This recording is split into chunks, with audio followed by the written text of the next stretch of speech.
Hello everyone, welcome to the commerce achiever platform. आज के इस सेशन से हम डिस्कस करने जा रहे हैं हमारा एक और इनकम टैक्स का प्रोविज़न। अगर आप हमारे साथ पहली बार जुड़े हैं तो इनकम टैक्स से रिलेटेड अपने डाउट्स को, अपनी क्वेरीज को सॉल्व कर सकते हैं। आप इनकम टैक्स के प्रोविजंस को काफ़ी अच्छे से कवर अप कर सकते हैं। टाइम टू टाइम हम केस स्टडीज़ और क्वेश्चंस को भी कवर अप करेंगे। उसके लिए आप हमारे साथ जुड़ सकते हैं और रेफर कर सकते हैं इनकम टैक्स क्वेश्चन आंसर्स की प्लेलिस्ट को। तो आज इस सेशन के थ्रू जैसे हर बार हम करते जा रहे हैं, आपको कंटेंट शेयर कर दिया जाएगा। ये कंटेंट भी आपके साथ शेयर किया जाएगा जो इंग्लिश और हिंदी दोनों मीडियम में आपको मिलेगा। इसका लिंक हम डिस्क्रिप्शन में आपके साथ शेयर कर देंगे। ये पीडीएफ आप वहाँ से देख सकते हैं, ठीक है। और थ्योरी से लेके प्रैक्टिकल अप्रोच तक कवर अप होगा। Time to time case studies and numericals को भी शेयर किया जाएगा आपके साथ, ठीक है। तो आज ऐसा कौन सा टॉपिक हम कवर अप करने वाले हैं जो आज के बाद से आपके लिए कॉन्फिडेंस अप्रोच रखेगा और आपका कोई डाउट नहीं रह जाएगा, वो है profit in lieu of salary. Profit in lieu of salary कोई भी जो कॉन्सेप्ट है, टर्म है, उसके पीछे कुछ रीज़न होता है कि एक्ट में ये टर्म या उस पर्टिकुलर इनकम अंडर हेड में ये टर्म क्यों आया। कई बार हमें सैलरी के अलावा भी कई चीज़ें मिल जाती हैं, जिसे हमने वर्ड दिया profit in lieu of salary, यानी कि नाम खुद बोल रहा है प्रॉफिट इन ल्यू यानी in addition to the basic salary. ऐसे इस पर्टिकुलर टॉपिक में कई सारे आपके माइंड में क्वेश्चंस आ सकते हैं कि भाई इसकी मीनिंग क्या है, profit in lieu of salary की मीनिंग क्या है, और आखिर इनकम टैक्स एक्ट के अकॉर्डिंग कौन कौन सी चीज़ें इस profit in lieu of salary का पार्ट बनेंगी।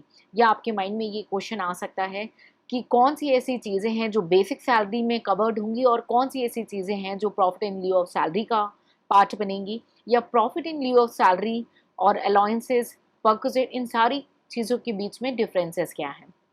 तो आज हम इस टॉपिक को कवर अप करने वाले हैं, प्रॉफिट इन ल्यू सैलरी को डिटेल में डिस्कस करने वाले हैं, जो कि कवर्ड है हमारे income tax act section 17 sub clause 3 के अंदर। तो पहले हम ले लैंग्वेज में समझेंगे, फिर प्रोविजंस के टर्म्स को भी रीड करेंगे, ठीक है। तो profit in lieu of salary है क्या? मैंने जैसे आपको ये टर्म बताया कि profit in lieu of salary है, तो वर्ड खुद बोल रहा है कि कोई भी जो एम्प्लॉयर्स है उनके थ्रू एक एम्प्लॉय को पेमेंट मिल रहा है, और वो जो पेमेंट मिल रहा है वो रेगुलर सैलरी के अलावा मिल रहा है, एडिशनल पेमेंट रिसीव हो रही है। तो ये मॉनेटरी फॉर्म में भी हो सकती है, ये अदर देन मॉनेटरी फॉर्म यानी कंपनसेशन या नॉन मॉनेटरी फॉर्म में भी हो सकती है। हाँ, ये टैक्सेबल है आपके इनकम टैक्स एक्ट ऑफ 1956 में। यस, ये टैक्सेबल हो जाती है, और इसके लिए एक स्पेसिफिक सेक्शन है, सेक्शन 17 सब क्लॉज 3, जो डिफाइन करता है profit in lieu of salary, और बोलता है ये कि जो भी पेमेंट रिसीव्ड हो रही है एम्प्लॉय को अपनी सैलरीज के एडिशन में, अपने वेजेस के एडिशन में, उसे हम इंक्लूड करेंगे profit in lieu of salary. लेकिन कुछ ही याद आइटम अभी तक इंक्लूड हुए हैं, समय समय पे इसमें अमेंडमेंट और चेंजेस आते हैं। हम आपके साथ कनेक्टेड रहेंगे और आपको शेयर करते रहेंगे। तो आज हम कौन से जो पार्ट्स हैं जिसको डिस्कस करने वाले हैं, चलिए देख लेते हैं। ये आपको बेसिक मीनिंग मैंने यहाँ पे शेयर कर दी। Profit in lieu of salary of or payment received by an employee, ठीक है, in addition to the regular salary, यानी रेगुलर सैलरी का एडिशनल अमाउंट है। The profit in lieu of salary can include both the monetary and other form of compensation. Profit in lieu of salary is taxable under income tax act. तो ये हमारा जो है income tax act के अंदर cover होता है, और ये हमारी सैलरी का पार्ट है, इनकम अंडर हेड सैलरी में कवर अप होता है। Section 17 sub clause 3 specifically deal करता है आपका term profit in lieu of salary से, ठीक है। As the name suggest, these payment are receive by the employee in lieu of और in addition to the salary और वेजेस, यानी additional amount receive होती है, ठीक है। तो कौन कौन सी चीज़ें हैं, चलिए उसे वन बाय वन हम कवर अप करते हैं। अभी तो बहुत छोटी सी लिस्ट है, आप आराम से इसे अंडरस्टैंड कर पाएंगे। सबसे पहले जो हमें अमाउंट मिलती है वो है टर्मिनल कंपनसेशन। इसको ये हेडिंग हमने दी है ताकि आप इसे रिकॉल कर सकें और आराम से इसे समझ करके रिवाइज कर सकें। अदरवाइज जो एक्ट है उसमें डिटेल टर्म्स लिखे हुए हैं। तो जो भी अमाउंट किसी भी कंपनसेशन के फॉर्म में एसएससी को रिसीव हो रहा है अपने एम्प्लॉयर से, ठीक है। अब वो एम्प्लॉयर कौन हो सकता है? हमारा प्रेजेंट एम्प्लॉयर भी हो सकता है, और हमारा फॉर्मर यानी पुराना एम्प्लॉयर भी हो सकता है। और उनसे हमें जो अमाउंट है एज अ कंपनसेशन मिल रही है। कैसी मिल रही है? कंपनसेशन के फॉर्म में हमें कुछ अमाउंट मिल रही है। कंपनसेशन क्यों दिया? क्योंकि या तो हमारे जो टर्म्स एंड कंडीशंस हैं हमारे जॉब, हमारे वर्क को लेकर के उन टर्म्स एंड कंडीशन में कुछ मॉडिफिकेशन लाए गए हैं, उसमें कुछ चेंजेस लाए गए हैं, या एम्प्लॉयमेंट हमारी टर्मिनेट हुई है। ये दो रीजन मैं आपको बता रही हूँ, टर्मिनेशन हो रहा है या मॉडिफिकेशन हो रहा है। ठीक है, कई जगहों पे ये आपको एज अ सेपरेट पॉइंट दिखेंगे, but automatically they are the part of profit in lieu of salary. ठीक है, तो जो भी टर्मिनेशन हो रहा है, क्या किस वजह से होना चाहिए, टर्मिनेशन के भी स्पेसिफिक रीजन है, या तो वो आप रिटायर हो रहे हो, या प्री मैच्योर टर्मिनेशन है, या वर्ड यूज हुआ है अदरवाइज। अदरवाइज जो वर्ड एक्ट में यूज हो गया है ये काफी ब्रॉड हो गया, तो सारी चीजें टर्मिनेशन के अंदर फॉल कर जाते हैं। ठीक है, तो चलिए रीड आउट कर लेते हैं कि टर्मिनल कंपनसेशन जो मिल रहा है वो आपका profit in lieu of salary, यानी कि किसी भी एम्प्लॉय को, यानी आप अगर ऐसा एम्प्लॉय है, आपको अपने प्रेजेंट एम्प्लॉयर से या फॉरवर एम्प्लॉयर से किसी भी प्रकार का कंपनसेशन मिल रहा है, और कंपनसेशन क्यों मिल रहा है, या तो आपको एम्प्लॉयमेंट से टर्मिनेट किया गया है, या आपके टर्म्स एंड कंडीशंस चेंज हुए हैं, इसीलिए आपको कंपनसेशन मिल रहा है। तो ये जो कंपनसेशन की अमाउंट है, यस, ये टैक्सेबल हो जाएगी इनकम अंडर हेड सैलरी में, क्योंकि ये पार्ट है आपका profit in lieu of salary का as per section 17 sub clause 3 में। Clear? The amount of any compensation due to और received by an assessee from his employer or former employer at or in connection with the termination of employment or modification of the terms and conditions relating thereto is regarded as a profit in lieu of salary. The termination may be due to retirement, premature termination or resignation or otherwise. I hope आज आपको ये concept clear हो गया हो कि compensation अगर मिला तो ये हमारे सैलरी का पार्ट है और ये टैक्सेबल हो जाएगा as per income tax act. ठीक है, चलिए नेक्स्ट पॉइंट जो हमारा प्रॉफिट इन लिeu सैलरी का पार्ट है, हम उसे डिस्कस करेंगे कि जो हमने डिस्कस किया था ऑलरेडी। अगर आपने हमारा प्रोविडेंट फंड का सेशन देखा होगा तो उसमें काफ़ी अच्छे से एक्सप्लेनेशन किए और काफ़ी इंपॉर्टेंट सेशन था हमारा प्रोविडेंट फंड का। उसमें हमने डिटेल डिस्कस किया था टाइप्स ऑफ प्रोविडेंट फंड और उनका डिटेल मीनिंग क्या होता है, उनका टैक्स ट्रीटमेंट क्या है, सारी चीज़ें। तो उसको ही रिकॉल कराऊंगी जहाँ पे हमने डिस्कस किया था अनरिकॉग्नाइज्ड प्रोविडेंट फंड यानी URPF के बारे में। ठीक है, और अनरिकॉग्नाइज्ड एक सुपर एनुएशन फंड भी होता है। ठीक है, तो कोई भी पेमेंट जो एसएससी यानी एक इंडिविजुअल को रिसीव में हो रही है उसके अनरिकॉग्नाइज्ड प्रोविडेंट फंड में या अनरिकॉग्नाइज्ड सुपर एनुएशन फंड में। ठीक है, प्रोवाइडेड वो जो अमाउंट उसे मिल रही है वो कंट्रीब्यूशन नहीं होना चाहिए, ना ही एम्प्लॉय का और ना ही उस पर इंटरेस्ट का पार्ट, यानी एम्प्लॉय का जो कंट्रीब्यूशन है और उस पर जो इंटरेस्ट इनकर हो रहा है ये उसका पार्ट नहीं होना चाहिए। ठीक है, यानी कि कहना क्या चाह रहा है ये कहना ये चाह रहा है कि एम्प्लॉयर का कंट्रीब्यूशन अगर हुआ और उस कंट्रीब्यूशन पे इंटरेस्ट आया, वो दोनों ही टैक्सेबल हो जाएगा as a profit in lieu of salary. Agree?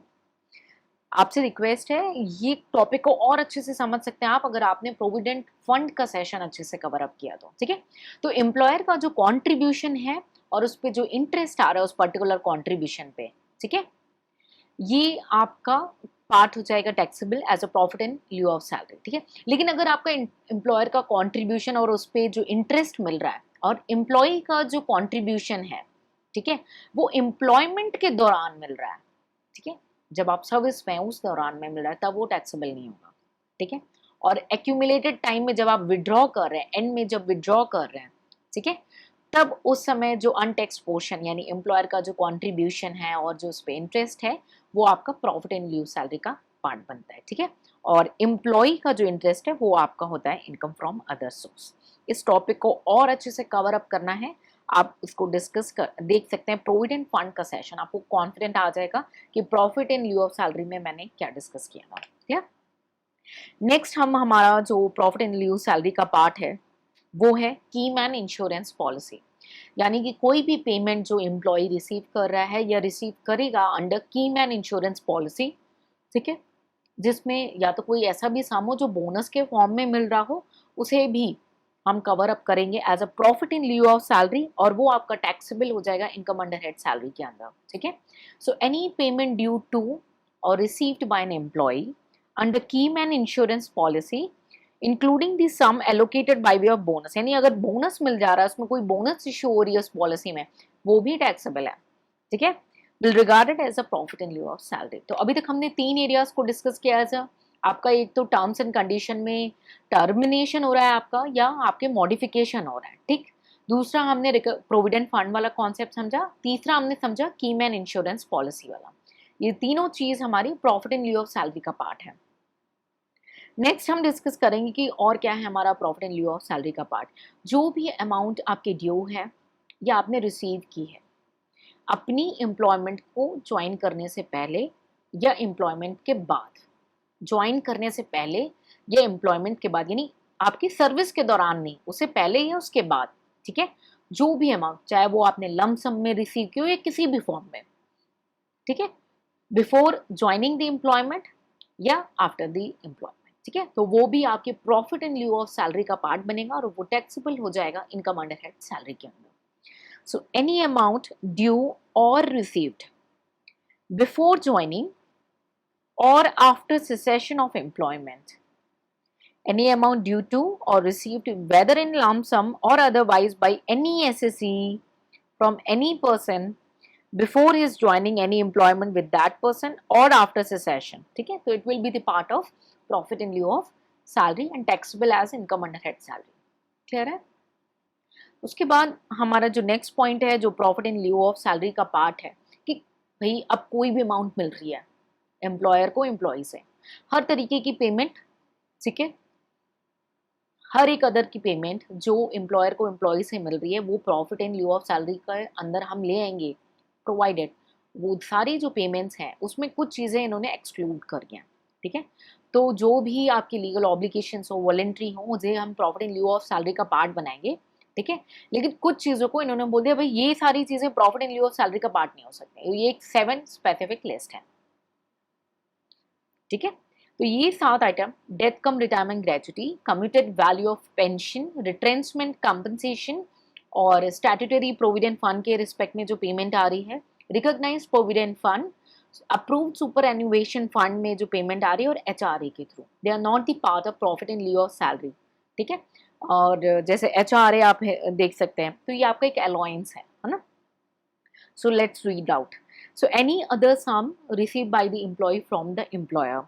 All other payment made by employer to an employee would be brought under the head profit in lieu of salary. This is a comprehensive provision by virtue of which all payment made by employer to an employee, whether made in pursuance of legal obligation or voluntary, are brought under profit in lieu of salary. ठीक है, काफी broad कर दिया इस profit in lieu of salary के concept को। However, the following receipt will not be termed as profit in lieu of salary to the extent they are exempt under section 10, ठीक है, तो जितना सेक्शन 10 के अंदर फॉल करा they are not part of the profit in lieu of salary. तो हमने एक तरीके से आपने देखा जो हमारे सेशन रहा है डिस्कस का, हमने क्या क्या चीज़ें कवर अप की profit in lieu of salary में। सबसे पहले एक तो एम्प्लॉयमेंट वाली बात कि टर्मिनेट हो रहा है या एग्रीमेंट में हमारे चेंजेस आ रहा है, वो हमारा profit in lieu of salary का पार्ट है, ठीक है। दूसरा हमने provident fund, unrecognised provident fund और सुपर एन्युएशन फंड के बारे में डिस्कस किया। तीसरा हमारा कीमैन इंश्योरेंस पॉलिसी के बारे में डिस्कस किया कि उस पर बोनस भी मिल रहा है तो वो भी profit in lieu of salary का पार्ट है और वो टैक्सेबल होगा इनकम अंडर हेड सैलरी के अंदर। चौथा हमने डिस्कस किया कि कोई भी हमारे जो एम्प्लॉयमेंट से जो बिफोर ज्वाइनिंग हो या आफ्टर ज्वाइनिंग जो अमाउंट, कोई भी कंपनसेशन या कोई भी अमाउंट मिलती है वो भी आपके profit in lieu of salary का पार्ट बनेगा। और पांचवा और लास्ट जो हमने कहा, कोई भी any payment with subject to certain exceptions, ठीक है, कुछ 4 एक्सेप्शंस को छोड़ के जो भी अगर ऐसे पेमेंट मिलती है वो profit in lieu of salary का पार्ट हो जाएगी और टैक्सेबल हो जाएगी, ठीक है। तो ये हमारा कंप्लीट कॉन्सेप्ट रहा कि profit in lieu of salary का पार्ट है क्या, मीनिंग क्या है और कौन कौन से ऐसे आइटम है जो अब तक की कवर है हमारे प्रॉफिट ऑन लिeu ऑफ सैलरी का। देखिए कीमैन इंश्योरेंस को स्पेसिफिक कर दी क्योंकि केस स्टडी आया, फिर सुप्रीम कोर्ट की जजमेंट पास हुई और उसके बाद इनकम टैक्स में जो है बजट में चेंजेस आया, एक नोटिफिकेशन आया और उसके बाद ये इसको इंक्लूड कर दिया गया। ऐसे ही टाइम टू टाइम अगर कोई नए केसेस आते हैं उन पे बहुत जो हमारी रिस्पेक्टेड सुप्रीम कोर्ट है उस पर जजमेंट देती है, और उसके बाद अगर प्रोविजन एप्लीकेबल होता है तो उसे लॉ का पार्ट बना दिया जाता है। तो कोई भी ऐसे चेंजेस आएंगे हम उसे आपके साथ डेफिनेटली शेयर करेंगे। उसके लिए बस रहना होगा आपको हमारे साथ। और अगर आपको इन सेशन से बिल्कुल भी 0.1% भी बेनिफिट मिल रहा है, so please do like and share your words. और अगर कोई क्वेरी भी रह जाती है तो आप उसे कमेंट सेक्शन में पूछ सकते हैं। ठीक है, तो ये हमारा प्रैक्टिकल एप्लीकेशन स्पेस है। ठीक है, इंग्लिश में हमने कंटेंट को देख लिया, ये आपका हिंदी में कंटेंट भी आपके साथ शेयर किया जाएगा। इसका लिंक आपको पीडीएफ फॉर्म में जो लिंक है आपको शेयर कर दिया जाएगा डिस्क्रिप्शन में। आप वहाँ से इन लेक्चर्स को, इस पीडीएफ को रेफर कर सकते हैं। ठीक है, और अपने व्यूज़ एंड ओपिनियंस को हमारे साथ शेयर करें टाइम टू टाइम और इक्वल पार्टिसिपेट करें। अगर आपको इन सेशन से 0.1% भी वैल्यू एडिशन मिल रहा है, so please share with the other. And जितने ज़्यादा क्वेश्चंस आएंगे, जितने ज़्यादा क्वेरीज को हम डील करेंगे, उतना ज़्यादा मैं कॉन्सेप्ट्स को आपके साथ क्लियर करके आपके साथ डिटेल डिस्कशन कर पाऊंगी। तो हमारे साथ ऐसे ही जुड़े रहें, मिलेंगे नेक्स्ट सेशन में, कुछ नया सीखेंगे इनकम टैक्स में। Till then take care, bye bye and जय हिंद।